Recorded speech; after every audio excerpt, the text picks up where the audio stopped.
Sometimes you're just like, oh my god, what did I do to myself? Why did I bring all these things into my life? Like, was I forced to? You know? It gets to a point where sometimes you ask yourself that question and you're just like, oh my god. Hey friends, welcome to my channel.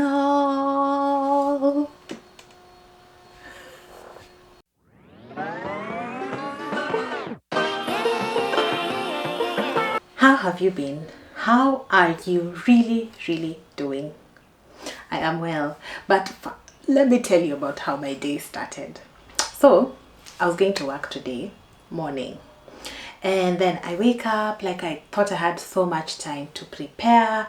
And when I went to bed last night, I was like, I need to wake up. I usually work backwards, so I'm usually like, I need to be at work at a certain time, so I need to wake up at a certain time. I need to prepare and leave the house by a certain time. So I did all that, and in my head, purity math was mathing until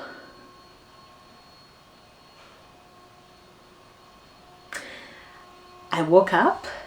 I was hanging my laundry outside, and then I realized I don't have time. So I come back to the house. I'm trying to prepare. I'm having breakfast. I literally had breakfast in 10 minutes. How my tea did not burn my throat, I do not know. I had breakfast, packed everything, and then I was ready. So as I'm trying to leave, like pack my bag and leave, I'm like, where is my transport card? So if you live abroad, you know, it's like an Oyster card. Some people call it Oyster card. Here in Perth, we call it Smart Rider. So I'm looking for my Smart Rider. I'm like, where is it? I try to trace my steps. By that time, well, I couldn't find it. And obviously the bus obviously left without me.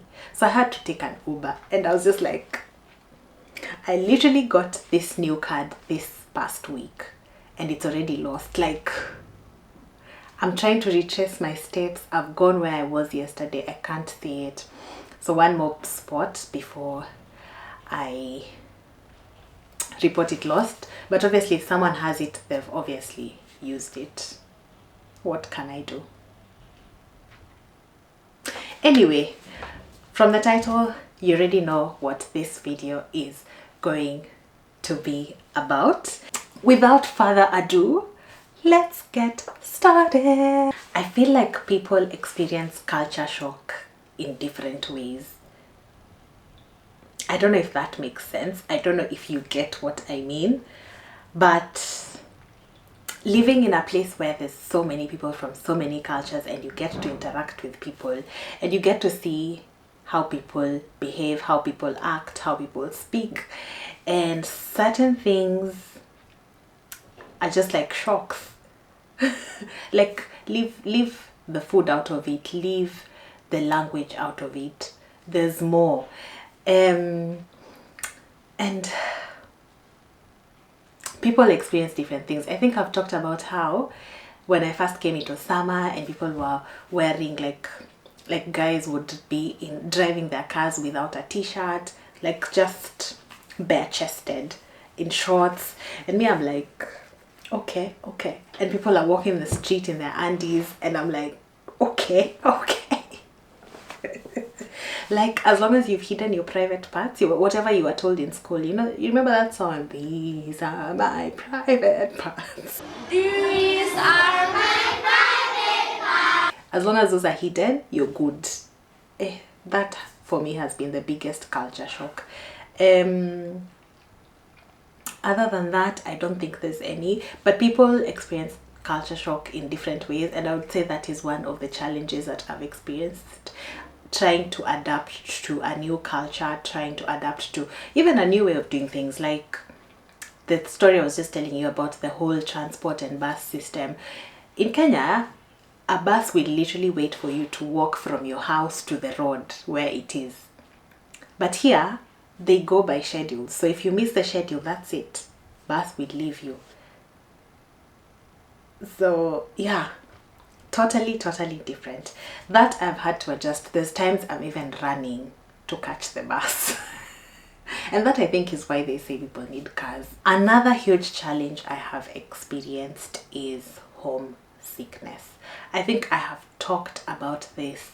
I have talked about how people get homesick, not just me, but people get homesick. Like, it just gets to a point and you're like, oh my god. And then the fact is, sometimes you're trying to call these people and obviously they're busy, like they're at work, they're probably sleeping because time zone, they're probably doing their own thing, going about their day, and you're trying to call them. And that time, usually for me, it's usually those times I'm just at home and I am feeling like talking to someone. So I try calling my friends, I try calling my family. Sometimes no one picks and I'm just like, why did I do this to myself? You know, that kind of thing. And to be honest, it can be tough. Sometimes you're like, if I was home, probably you're missing your mom's food, you're missing that sense of community, you know, the way living abroad can be lonely. That, coupled with the fact that you've moved as an adult, so you have to kind of restart, and it's not easy. Which brings me to another challenge I have faced, and that is the whole making new friends as an adult. Because if there's a part of adulting and making new friends in a new country thing, this one, to be honest, I am still struggling with. I will not lie to you. Number one, I think it's because I'm also a very introverted person, so that makes it harder for me. And then the fact that being in a new country on your own, like without family, makes you want to work so hard because you know you're all you got. Like, if you don't have money, you're not gonna eat, you're not gonna go ask somewhere for food because you're alone. You know what I mean? So it makes you want to work so hard, makes you want to use all your free time to work. And let me tell you, it is not advisable to do that. Because how then do you end up socializing? How do you end up making friends? How do you come out of your comfort zone? So for me, it's something I'm still working on. I cannot tell you any strategies that I am using because I don't know if I have any yet. But form friends, form a community around church, around school, around your neighborhood if you have neighbors who are chatty. Yeah, so those three places: work, school, church, and neighbor. Adapting to a whole new environment as an adult. This challenge, I don't know if people talk about it, because remember when I was telling you the way I started this channel, because I didn't see people talk much about their experiences other than just vlogging the experiences. And this is one of them, because you moved to a whole new place, say as a student, so you have to study, you have to work because you're alone, you have to survive. People work differently, you have different people who do things differently, be it at work, be it at uni. You got the bus schedule that leaves you. You still don't have money for a car, you still have to eat, you still have to pay your school fees, which is so much money. And sometimes you're just like, oh my god, what did I do to myself? Why did I bring all these things into my life? Like, was I forced to, you know? It gets to a point where sometimes you ask yourself that question and you're just like, oh my god,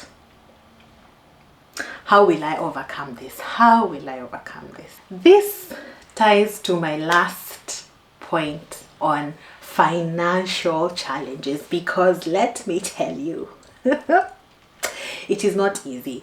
To be honest, I don't know how people move here with their partners, with their children, and start a whole new life, having to take children to school as well. Because even if you move here as someone who's gotten a job, hey, this thing called recession, this thing called inflation, hey, it will have you asking yourself a lot of questions. Add on top of that school fees, which has to be paid, because if you came here as a student, you have to do what brought you here. If you don't, you risk being deported. So you still have to do that. You have to pay your school fees, you have to pay your rent, you still have to eat. Sometimes you have to send money back home, sometimes, not always. It can be a lot. It can be a lot. And to be honest, with all these challenges, even now, I am still adjusting. Thankfully, I have a good support system around my family, around my friends, and yeah, that I think is one of the things you need the most, because without a support system, it's gonna be hard, sister. It's gonna be hard, brother. Alrighty, that brings me to the end of this video. I've just spoken about a few of the challenges I have experienced, so this is my own personal experience. I'd love to know, if you're living abroad, what have you experienced? How did you adjust? And yeah, let's drop some gems, let's help each other out. If you have just landed abroad and have just started living the dream, you shall overcome. You will overcome. That's it. I will see you in my next one. If you haven't subscribed, please do. Bye.